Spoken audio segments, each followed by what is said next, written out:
First of all, we are here at Luke and Gwen's house, who are heroes of mine and have become friends of mine.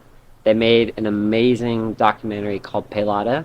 Me and my family watched this movie when I was, I think, 12 or 13 years old, and it left a huge impact on our lives and a huge reason why we do free play. And crazy enough, it's a crazy story actually, but they're from the East Coast. Gwen played at Duke and Luke played at Notre Dame, and them and their kids showed up to free play a few years ago, and my mom and I were like, "We know you. You guys are our heroes." But it's just awesome to be sitting there at their awesome house that has a beautiful court in it, and this is just a conversation about pickup soccer and free play and about life. Luke and Gwen, thank you so much for having us here. We're a little bit sweaty because we all just played with the kids and everything. How did Pelada come about? So my senior year of college, I graduated, and all of a sudden, I wasn't a soccer player anymore. There was no pro league. The women's pro league had just folded, and so I got a job as a deckhand on this $15 million yacht in Mexico. So you see this island, and there are these guys with machetes and machine guns, and then but right behind them, there's this makeshift soccer field on the beach, which is driftwood goalposts. And within 15 minutes, we're playing in this epic pickup game where it's pouring rain. It's monsoon level rain, and there's just wild laughing. They're picking me up. And then at the end of the game, we're taking pictures where they're handing me their machine guns. And I'm literally like holding their machine guns, arms around each other's shoulders. And I just thought, like, God, because we can all kick the ball, like this, the game creates this intimacy between strangers where, you bypass small talk, and it's just you understand each other. And I thought that was the most beautiful part of the game.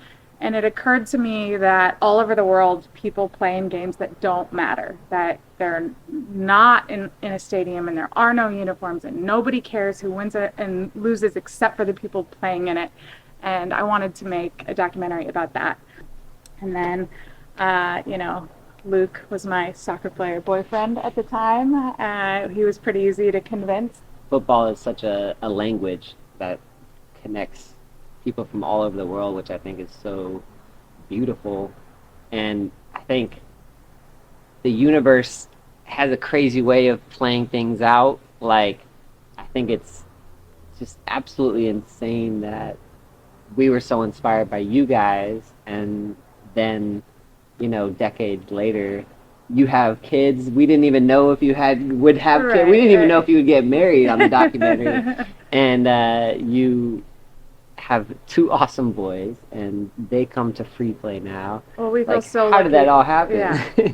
We're so grateful to have that scene, and I think that in the American culture of grinding, there's not enough free play, and we're all about hard work. And to me, at this age, it should never feel like a grind. It should feel like play. Like, I'm doing this thing because I love it, and that's what you're creating with the Friday night free play. It's definitely a highlight of their week.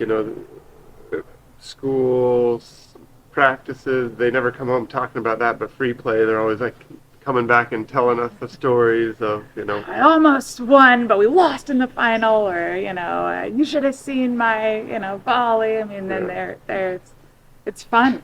And that's what it should be. And I think that's not only what makes you good is playing because you love it, but also that's the whole point. Like, the point of soccer isn't to like try to be a professional, and maybe Pelada helped us realize that. When you go around the world and you play with other has-beens and people, everyone's got a story about how they almost made it, how close they got. But now, like, what you learn is the game means just as much. It will always feel good to try hard and play well, and you don't need somebody telling you like your first team or you're a professional. Like, if you're playing well and connecting with your teammates and scoring that badass, scoring a great goal, like, it always still feels good. what has stood out to you? Could be about soccer, could be about life, could be about humanity. What has been like the biggest thing that you felt you learned on your Pelada journey?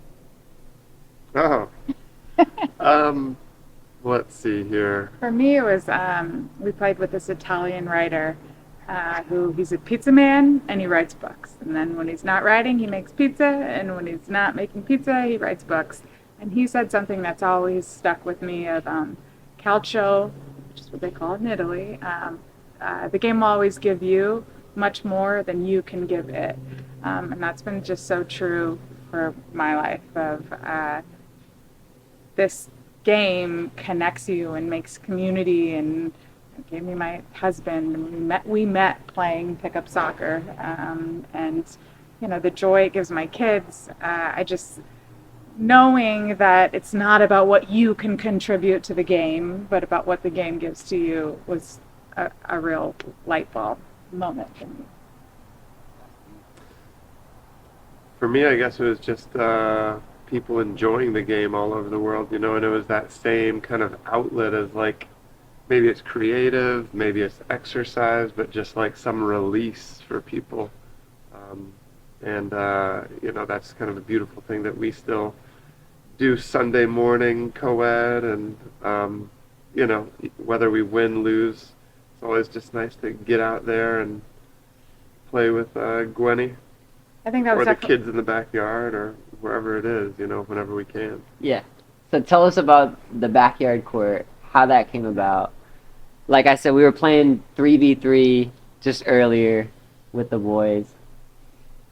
was watching communities pass down the game. And some of my favorite games were games where we'd be in the middle of a Hungarian countryside and the grandpa is playing with the son and the grandson. And so the 4-year-old, and we're on a beach in Floripa, Brazil, and there's the 4-year-old and the 28-year-old, like jacked guy, like teaching the 4-year-old how to play. And I love that of how the parents' love for the game can help like infect the kids with that same love. And so just right before COVID, our teammates, they do living walls, and they put a yard in their house, and then we were like, can you do one for us too, please? And so they came, and we have nightly brawls back here, and maybe it always ends in fighting with the 12-year-old and the 9-year-old, but it's our pastime. I mean, it's our family language, and Yeah. No, it's kind of like Field of Dreams for like, what I would have always wanted as a kid too, and the walls, exactly. Like I had never thought of like one like this. I was like indoor and all that, but never thought of that in the backyard until our friends had it and we copied them. Theirs is gone now, so it's the only one I know of still around. And yeah, it's just been great. Love it. Love that you guys came by, got to kick around, and that was super fun. It's just throwing the kids back here with the walls too. It can be like a pen for them too. I think a lot of times today in club soccer, it can feel very sterile. And I didn't want that for them. Like, if our kids are going to get good, I want it to be because they just can't stop playing in the backyard. And so I feel very lucky to be able to have a space where they can play. And, every Thursday, the buddies all come over, and we have really awesome kid backyard games, but then we have the multi-generational games too, and that's cool. That is super cool. What a gift to the kids. I definitely feel the same way, like learning soccer because of my mom, who's a great player. And Yeah, a great you guys coach. definitely And- have the game getting passed down. And it's a bond, Yeah. and that's super cool. And I feel that way. It's like it's this ability to connect and to understand, and that the line of our diversity makes us stronger. Like, I absolutely believe that. And I mean, Again, I just want to thank you guys for having us for dinner and of course.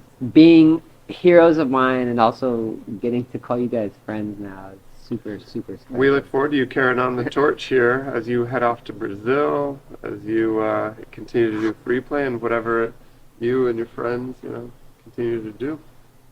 And just it's I heard somewhere that who you surround your kids with, like, that is soccer wise, and I'm sure life wise, is important. And having our kids get to play with people who love it as much as you guys do, and who know, like, what the game is supposed to mean, is we're really grateful for that. Thank you guys. I appreciate it. If you haven't seen Pelada, I will send you the link right now. It's must see. It is life changing for sure. And if you are a soccer fanatic, you will get so much enjoyment out of it. And yeah, thanks to Luke and Gwen for having us over and for just creating a great story. Thanks, Justice. Yeah.